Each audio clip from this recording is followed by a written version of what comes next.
വിശുദ്ധ യോഹന്നാൻ്റെ സുവിശേഷം 14-ാം അധ്യായം 21 മുതൽ 24 വരെയുള്ള തിരുവചനങ്ങൾ പരിശുദ്ധാത്മാവിനെ വാഗ്ദാനം ചെയ്യുന്നു. എൻ്റെ കൽപ്പനകൾ സ്വീകരിക്കുകയും പാലിക്കുകയും ചെയ്യുന്നവനാണ് എന്നെ സ്നേഹിക്കുന്നത്. എന്നെ സ്നേഹിക്കുന്നവനെ എൻ്റെ പിതാവും സ്നേഹിക്കും. ഞാനും അവനെ സ്നേഹിക്കുകയും എന്നെ അവന് വെളിപ്പെടുത്തുകയും ചെയ്യും.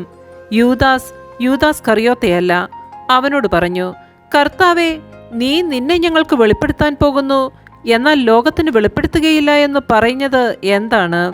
യേശു പ്രതിവചിച്ചു, എന്നെ സ്നേഹിക്കുന്നവൻ എൻ്റെ വചനം പാലിക്കും. അപ്പോൾ എൻ്റെ പിതാവ് അവനെ സ്നേഹിക്കുകയും ഞങ്ങൾ അവൻ്റെ അടുത്ത് വന്ന് അവനിൽ വാസമുറപ്പിക്കുകയും ചെയ്യും. എന്നെ സ്നേഹിക്കാത്തവനോ എൻ്റെ വചനങ്ങൾ പാലിക്കുന്നില്ല. നിങ്ങൾ ശ്രവിക്കുന്ന ഈ വചനം എൻ്റേതല്ല, എന്നെ അയച്ച പിതാവിൻ്റേതാണ്. നമ്മുടെ കർത്താവായ മിശിഹായ്ക്ക് സ്തുതി.